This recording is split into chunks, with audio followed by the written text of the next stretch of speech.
I have the best project for you to do during the holiday break. It's to make an elf on the shelf out of cake. Your kids will be so fooled by this cake. Today, I'm going to show you how I made my elf on the shelf cake. So first we're gonna start with the ganache and cake, and then I'm gonna show you a special trick on how to make a more realistic face. And then we're gonna finish it off with those really cute elf details. This is gonna be so much fun. Let's get started. If all goes as planned today, I should only need about a 6-inch cake. You could also use maybe just 2 to 3 cupcakes. This is a really tiny cake, so that should work. I am using a red velvet cake today, and oh, I just noticed it's snowing outside. Yay, that's so exciting. So I will put my 2 favorite red velvet cake recipes down in the description box for you guys. You will need 4 small circles of cake cut out of this 6-inch cake, so stack them up with filling in between. I would usually go with cream cheese frosting because I absolutely love cream cheese frosting with red velvet cake.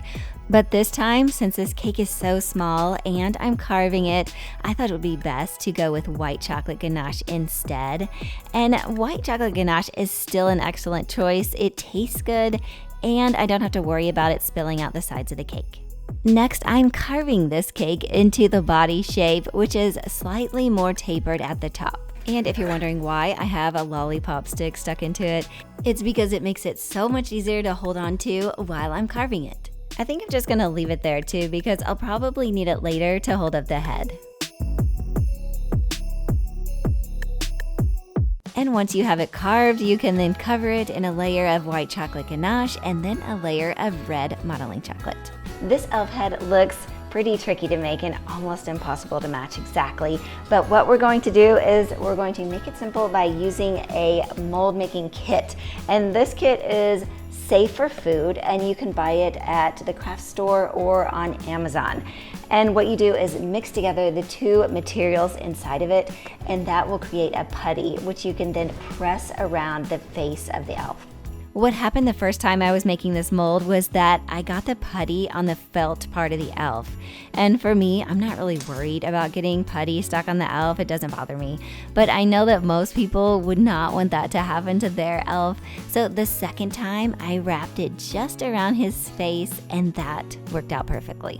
You'll need to let the mold cure for 20 minutes, and then you can pull it off to reveal the beautiful mold. To create the head, it says to roll the product into the mold, and I used modeling chocolate for that. So once you have it filled into the mold, then pop it into the freezer to set up for a few minutes. Now, this mold is not perfect at all. There are always air bubbles and imperfections in the mold, which you can see when you pull the modeling chocolate head out of the mold. Those air bubbles and imperfections on the face really aren't that big of a deal because you can easily blend them out with a modeling tool.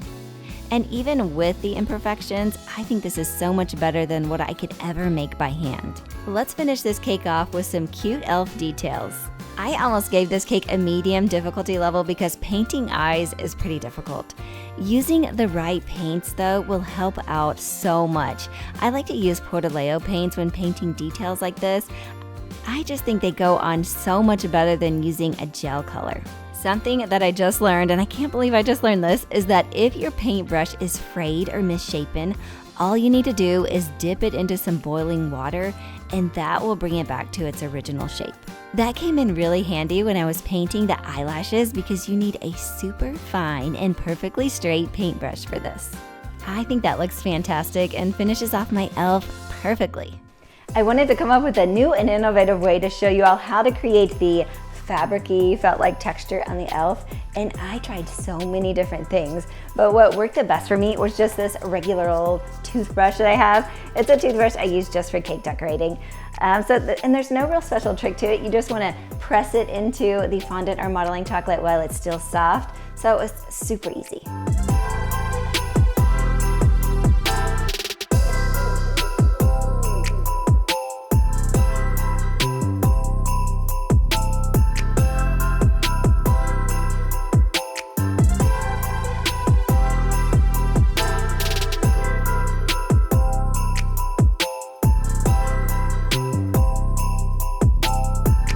Okay, let's line up my 3 elves to see if I got it right. I think it's pretty obvious which one is the cake when they're all lined up next to each other. However, if this cake was just sitting by itself in my house, not one single person would walk by and think, hey, is that a cake? No, they absolutely would not do that because it looks pretty real sitting by itself. What do you think? Would this cake trick you? Let's get into it. Happy holidays, everyone. I hope you all have a wonderful holiday season. I have some really cool things planned for 2023, so I hope you come back to see some more cake. Bye, everybody.